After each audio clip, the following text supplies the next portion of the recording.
পত্নী ৩ বছর পর আইপিএস অফিসার হয়ে ফিরল, তো পতি ট্রেনে ভিক্ষা করছিল। তারপর যা হল, ইনসানিয়াত কেঁদে উঠল। দোস্ত, সকালে ঠিক 10টা বাজেছিল। প্ল্যাটফর্ম নম্বর 4-এ দিল্লি থেকে লখনৌ যাওয়া ট্রেন দাঁড়িয়েছিল। স্টেশনে রোজের মতো ভিড় ছিল, চা বিক্রেতাদের আওয়াজ, কুলিদের ডাক, অ্যানাউন্সমেন্টের গুঞ্জন। কিন্তু সেই শোরের মাঝে একটা এমন চুপ্পি ছিল যা শুধু ভাঙা মানুষের ভেতরে থাকে। আর সেই চুপ্পিতে ট্রেনের জেনারেল কোচের কাছে মাটিতে বসেছিল একটা মানুষ। ছেঁড়া পুরনো কাপড়, ময়লা চুল, ঝুঁকে পড়া গলা আর সামনে রাখা একটা টিনের কাটোরা, যাতে পড়া মুদ্রার আওয়াজ তার কাছে কোনো এহসানের নয়, বরং প্রত্যেকবার আত্মসম্মান ভাঙার ছিল। তার নাম আমান ছিল।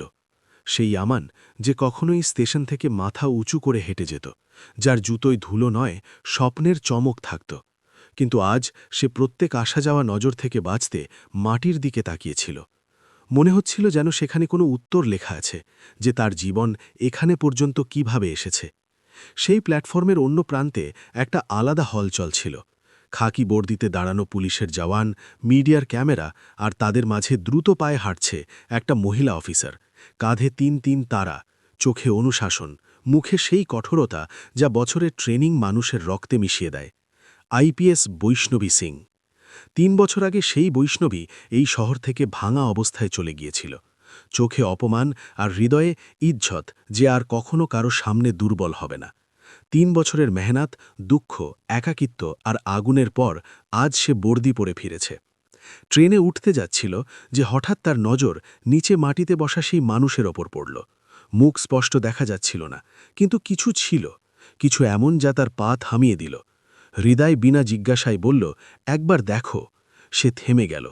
জওয়ান বলল, ম্যাডাম, ট্রেন ছুটে যাবে। কিন্তু বৈষ্ণবী চলল না। তার চোখ সেই মানুষের ওপর আটকে গেল। তখন হাওয়ার হালকা ঝোঁকে সেই মানুষের মুখ থেকে গামছা একটু সরে গেল, আর শুধু এক মুহূর্তের জন্য তার মুখ সামনে এলো। নাকের গঠন, কপালের লাইন, চোখের ক্লান্ত পরিচয়।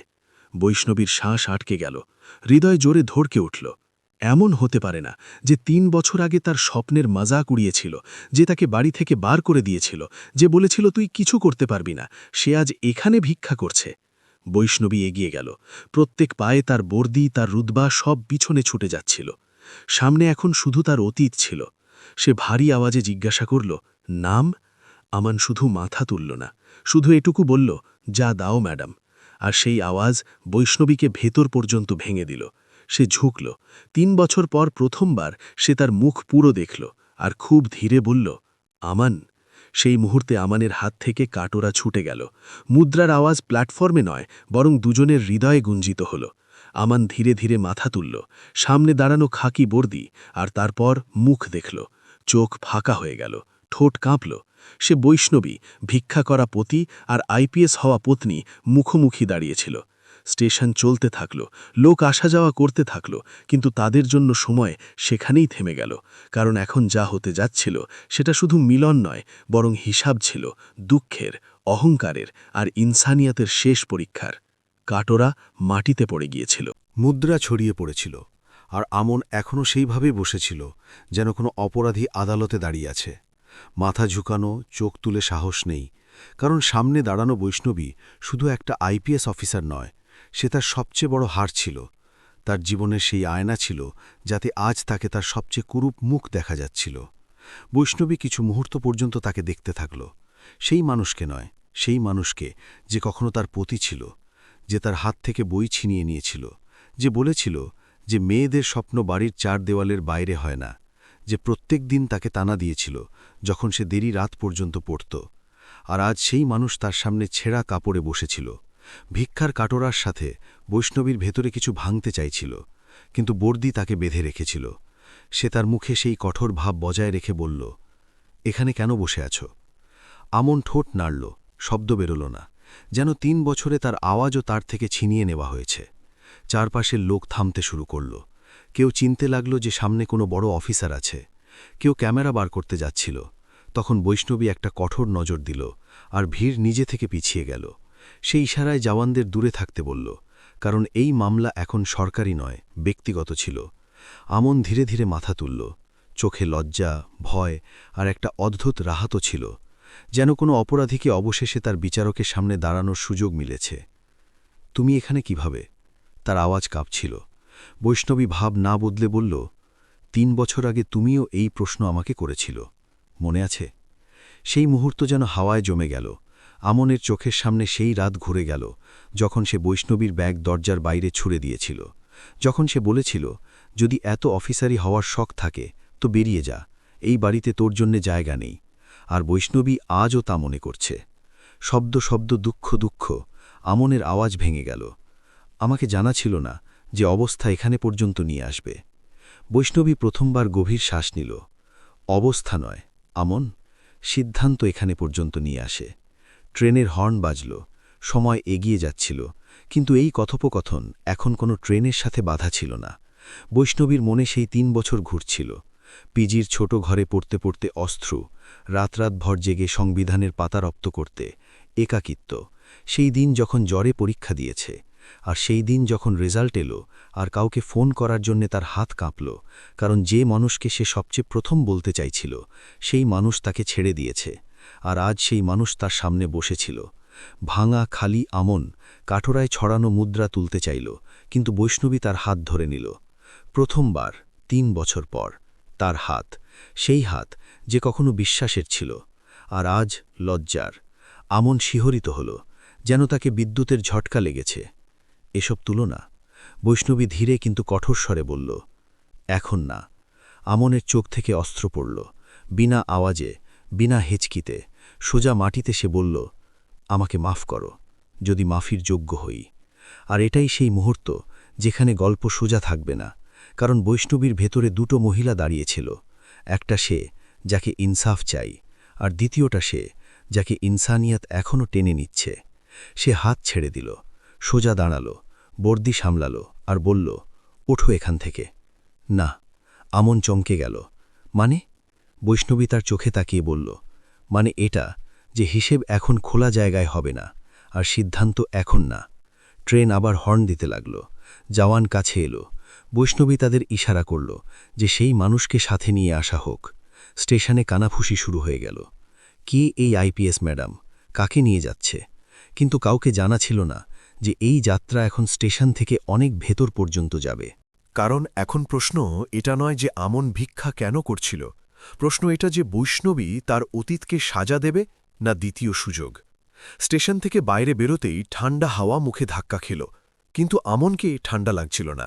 তাকে শুধু ভেতর থেকে কিছু সংকুচিত হয়ে যাওয়া মনে হচ্ছিল, যেন প্রত্যেক পায়ে তার জীবনের কোনো অন্য পাতা খুলছে। বৈষ্ণবী সামনে সামনে হাঁটছিল, সোজা সিধা সেই চাল যা অফিসারদের হয়, আর তার পিছনে পিছনে আমন ঝুঁকে পড়া ভাঙা যেন কারো অন্য ছায়া হয়ে গিয়েছে। গাড়িতে বসতেই সান্নাটা ছেয়ে গেল। ড্রাইভার আয়নায় দেখল, কিন্তু কিছু জিজ্ঞাসা করল না, কারণ বৈষ্ণবীর খামোশি আদেশের চেয়ে কম ছিল না। গাড়ি এগিয়ে গেল, আর শহরের আলো পিছনে ছুটে যেতে লাগল। সেই অন্ধকারে আমনের জীবনও খুলতে লাগল। বিনা জিজ্ঞাসায়, বিনা টোকা এসে বলতে লাগল। হয়তো তাই, কারণ এখন চুপ থাকার জন্যে তার কাছে কিছু বাকি ছিল না। সে বলল কিভাবে বৈষ্ণবী চলে যাওয়ার পর সে নিজেকে সঠিক প্রমাণ করার জেদে ভুল সিদ্ধান্ত নিতে শুরু করেছে, কিভাবে সে বন্ধুদের বলায় চাকরি ছেড়েছে, কিভাবে ছোট ছোট ব্যবসায় টাকা লগিয়েছে আর প্রত্যেকবার হারতে থেকেছে, কিভাবে অহংকার তাকে কারো সামনে ঝুঁকতে দেয়নি, এখানে পর্যন্ত যে তার নিজের মা বাবার সামনেও না। আর তারপর একদিন যখন বাড়ির ভাড়া দেওয়ার টাকা বাকি ছিল না, তো দরজা বন্ধ হয়ে গেল। আত্মীয়রা ফোন তুলতে বন্ধ করে দিল। সেই সমাজ যে কখনো তার মর্দানগির ওপর তালি বাজিয়েছে, সেই তাকে বেকার বলে কিনারে করে দিয়েছে। আমন বলতে থাকল, আর বৈষ্ণবী শুনতে থাকল, কিন্তু তার মুখে কোনো ভাব ছিল না। ভেতরে ঝড় ছিল, কিন্তু বাইরে বর্তি। সে মনে করল কিভাবে সেই সময় সে নিজে একটা ছোট ঘরে মেঝে বসে পড়ছিল, বইয়ের স্তূপের মাঝে, যেখানে প্রত্যেক লাইন তার জন্যে আশা ছিল, আর প্রত্যেক রাত একটা পরীক্ষা। কিভাবে সে একাকিত্বের সাথে বন্ধুত্ব করে নিয়েছে, কিভাবে প্রত্যেক রিজেকশন তাকে আরও জেদি করে তুলেছে। আমনের আওয়াজ ভেঙে গেল যখন সে বলল যে শেষবার যখন সে তার মাকে ফোন করেছে, তো তারা শুধু এটুকু বলেছে, এখন আসিস না। আর সেই দিন ছিল যখন সে প্রথমবার স্টেশনে রাত কাটিয়েছে। বৈষ্ণবী প্রথমবার তার নজর জানালা থেকে সরিয়ে তাকে দেখল। সেই মানুষকে নয় যে কখনো তার পতি ছিল, বরং সেই মানুষকে যাকে তার নিজের সিদ্ধান্ত ভেঙে দিয়েছে। গাড়ি একটা সরকারি গেস্ট হাউসের সামনে থামল। বৈষ্ণবী উঠতে বলল, আজ এখানে থাকবে। আমন ঘাবড়ে গেল। তাকে মনে হলো হয়তো এখন জেল, এখন সাজা। কিন্তু বৈষ্ণবীর আওয়াজে কোনো প্রতিশোধ ছিল না, শুধু নিয়ন্ত্রণ ছিল। এটা কোনো অ্যাসান নয়, সে স্পষ্ট বলল, আর না কোনো মাফি। আমন মাথা নাড়ল, যেন সে এখন যে কোনো শর্তের জন্য প্রস্তুত। ঘরে একা বসতে তার প্রথমবার এই অনুভূতি হল যে তার সবচেয়ে বড় সাজা এটা নয় যে সে ভিক্ষা করছিল, বরং এটা ছিল যে যাকে সে সবচেয়ে দুর্বল ভেবেছিল সেই আজ তার জন্যে সিদ্ধান্ত নিচ্ছে। আর অন্যদিকে বৈষ্ণবী তার ঘরে বসে বর্দি খুলছিল। আয়নায় তার মুখ দেখতে দেখতে সে নিজেকে জিজ্ঞাসা করল, কি ইনসাফের অর্থ শুধু দণ্ড হয়, না কখনো কাউকে তার সবচেয়ে নিচের অবস্থায় আয়না দেখিয়ে দেওয়াও ইনসাফ হয়? আর এই প্রশ্ন এই গল্পকে এখন একটা নতুন মোড়ে নিয়ে যাচ্ছিল, কারণ পরের দিন শুধু আমনের নয়, বৈষ্ণবীরও পরীক্ষা নেওয়া যাচ্ছিল। সকালের প্রথম আলোয় বৈষ্ণবীর মোবাইলে কলের লাইন লেগে গিয়েছিল। কেউ স্টেশনের ঘটনার পুষ্টি চাইছিল, কেউ জানতে চাইছিল যে কি সত্যি একটা ভিখারিকে আইপিএস ম্যাডাম নিজের সাথে নিয়ে গিয়েছে। রাতের খামোশি এখন সকালের গুজবে পরিণত হয়েছে, আর বৈষ্ণবী জানত যে এটা শুধু শুরু। গেস্ট হাউসের ঘরে আমান ঘুম আর ভয়ের মাঝে জড়িয়ে পড়েছিল। তাকে বারবার মনে হচ্ছিল যেন দরজা খুলবে আর হাতকড়া পরানো হবে, কিন্তু দরজা তখন খুলল যখন বৈষ্ণবী ভেতরে এলো। হাতে একটা ফাইল ছিল, মুখে সেই কঠোরতা, কিন্তু চোখে একটা অদ্ভুত ক্লান্তি। সে বিনা ভূমিকায় বলল, আজ থেকে তুমি লুকিয়ে থাকবে না। আমান ঘাবড়ে গেল, মানে? বৈষ্ণবী ফাইল খুলতে বলল, মানে এটা যে এখন সত্য, বাইরে আসবে। পুরো সেই মুহূর্তে বাইরে মিডিয়ার গাড়ি থামতে লাগল। ক্যামেরার লেন্স যেন সেই ঘরের দেওয়াল ভেদ করতে চাইছে। বৈষ্ণবী জানলা থেকে উকি দিয়ে দেখল আর বুঝে গেল যে যদি সে একটা অফিসার হয় তো তাকে পালানোর অধিকার নেই। নিচে উঠতেই প্রশ্নের বর্ষণ শুরু হয়ে গেল। ম্যাডাম, কি সেই মানুষ তোমার আত্মীয়? কি তুমি পদের দুরুপয়োগ করেছ? কি এটা ভাবনাত্মক সিদ্ধান্ত? হয় প্রত্যেক প্রশ্ন একটা তীরের মতো ছিল, আর প্রত্যেক ক্যামেরা একটা আদালত। বৈষ্ণবী গভীর শ্বাস নিল আর প্রথমবার সার্বজনীনভাবে বলল, সেই ব্যক্তি আমান, আর তার গল্প শুধু আমার নয়, সমাজেরও দায়িত্ব। এটা বলতেই হইচই পড়ে গেল। সোশ্যাল মিডিয়ায় ছবি ভাইরাল হতে লাগল। একদিকে খাকি বর্দি, অন্যদিকে ছেঁড়া কাপড়। লোক দুভাগে বিভক্ত হয়ে গেল। কেউ বৈষ্ণবীকে মহান বলছিল, কেউ তার উপর পক্ষপাতের অভিযোগ লাগাচ্ছিল। আমান এসব টিভিতে দেখছিল। প্রত্যেক চ্যানেলে তার মুখ, প্রত্যেক বিতর্কে তার নাম। তাকে মনে হচ্ছিল যেন তার দারিদ্র্যও এখন তার নয়, সেটাও তামাশা হয়ে গিয়েছে। সেই দিন বিভাগ থেকে নোটিশ এলো, স্পষ্টীকরণ দাও। বৈষ্ণবী কাগজ পড়ল আর হাসল না, কারণ তাকে জানা ছিল যে সিস্টেম ইনসানিয়ত থেকে নয়, নিয়ম তাকে চালায়। সন্ধ্যায় সে আমানকে সামনে বসিয়ে স্পষ্ট শব্দে বলল, যদি তুমি সত্যি পরিবর্তন চাও তো এই রাস্তা সহজ হবে না। আমান প্রথমবার সোজা নজরে তার দিকে তাকিয়ে বলল, আমাকে সাজা চাই বৈষ্ণবী, কারণ সাজা ছাড়া আমি নিজেকে মাফ করতে পারব না।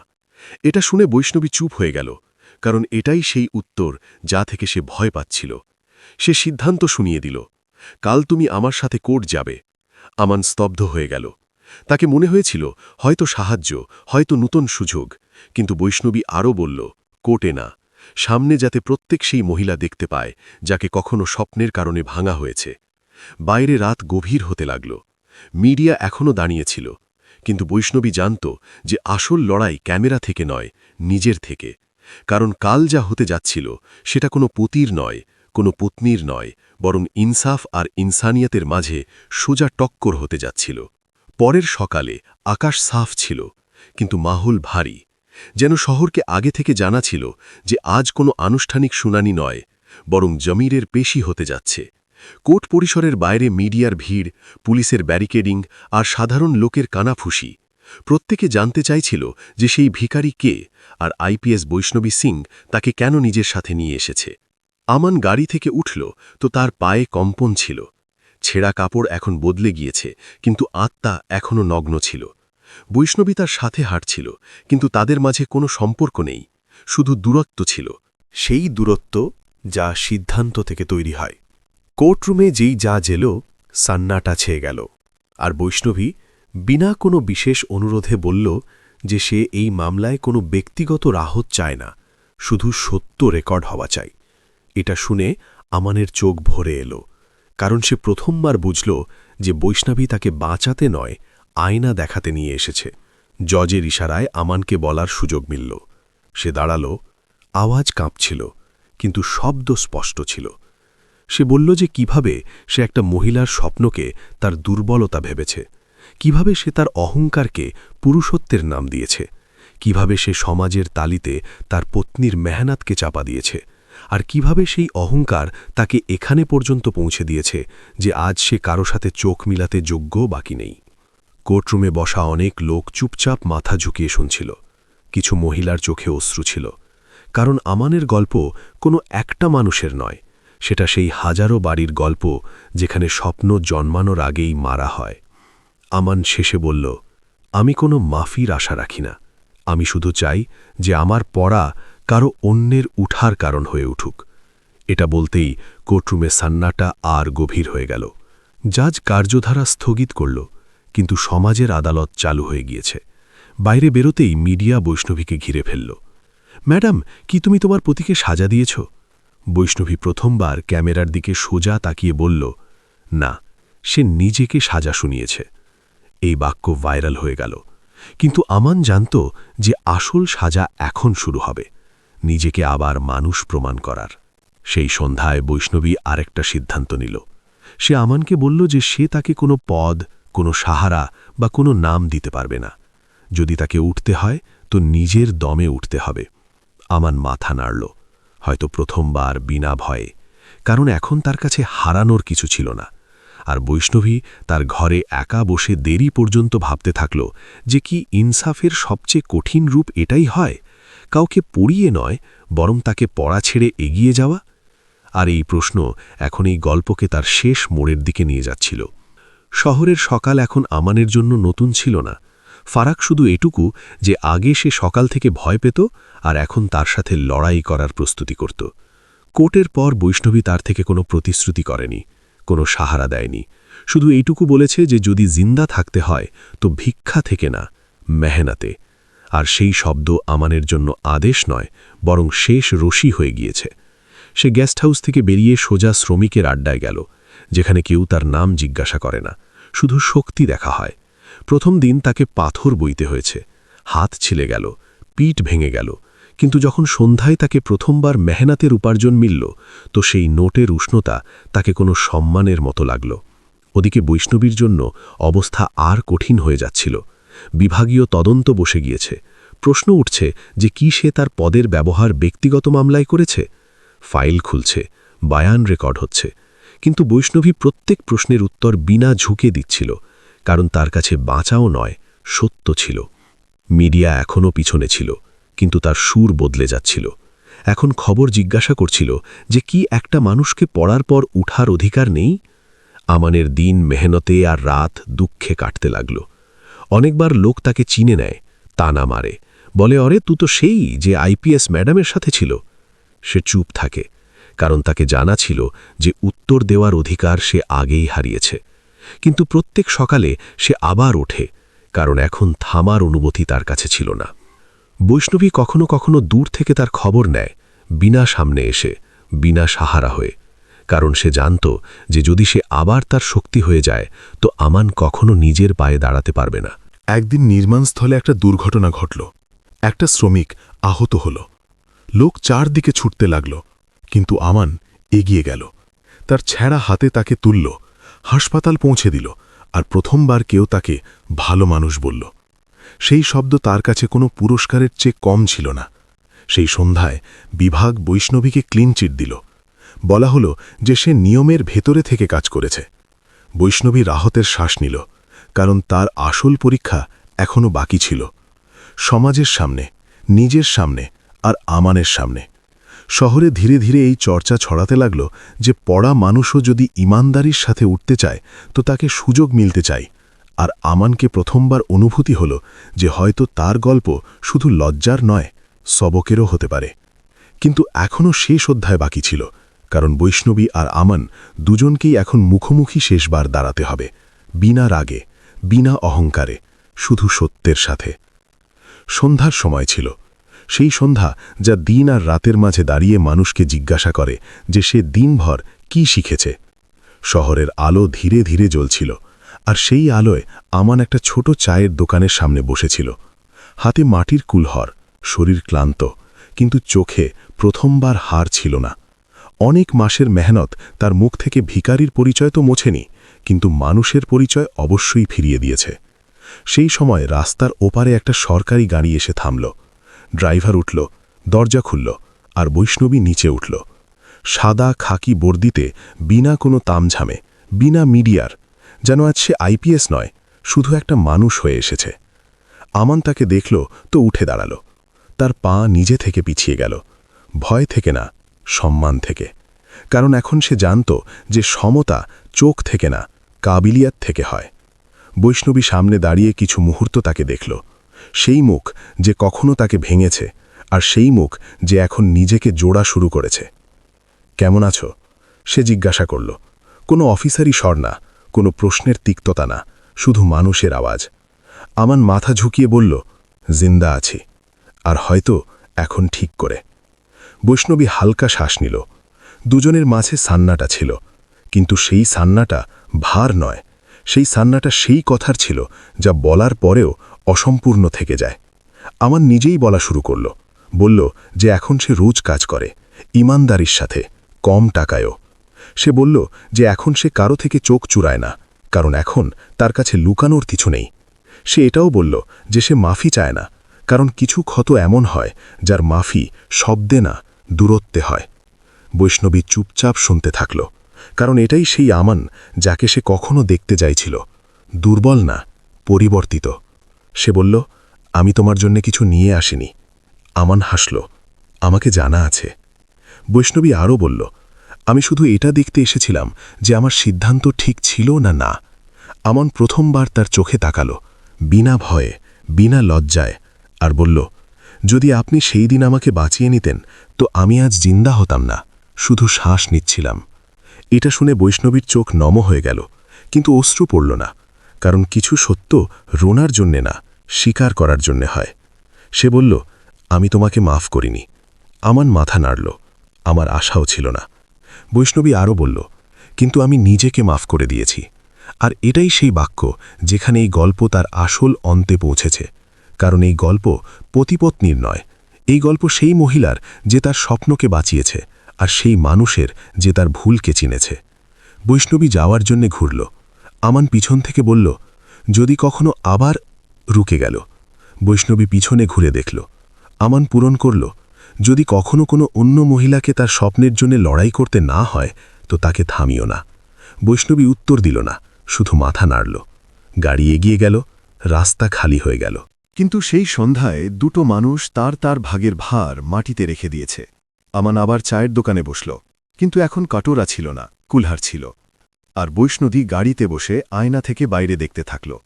তাকে জানা ছিল যে ইনসাফ সবসময় সাজা দেয় না, কখনো কখনো সে শুধু সত্যের সামনে দাঁড়ানোর সাহস দেয়।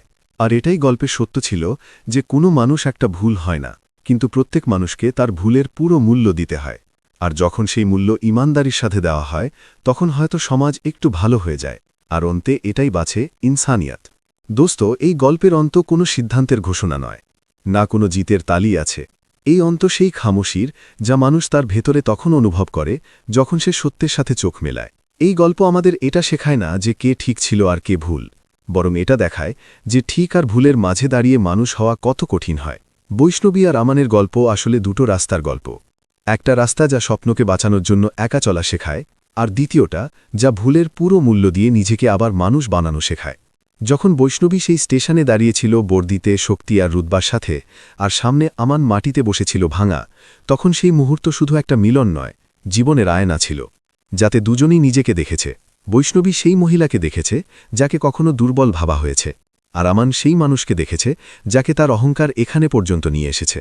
এই গল্পের সবচেয়ে বড় সত্য এটা যে ইনসাফ সবসময় প্রতিশোধ হয় না, আর ইনসানিয়াত সবসময় মাফি হয় না।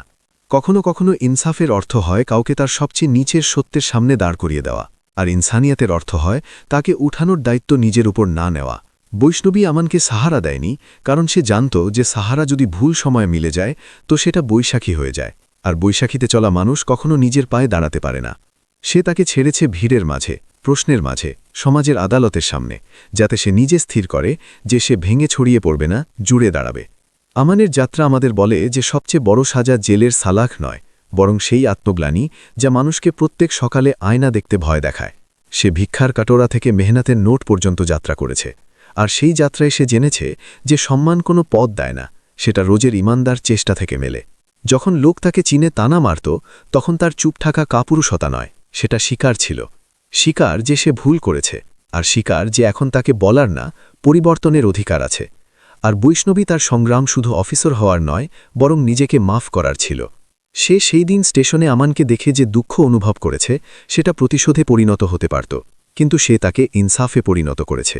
সে সিস্টেমের মুখোমুখি হয়েছে, সমাজের প্রশ্ন সহ্য করেছে, মিডিয়ার আদালতে দাঁড়িয়েছে, আর তবু তার সিদ্ধান্ত থেকে পিছিয়ে নি।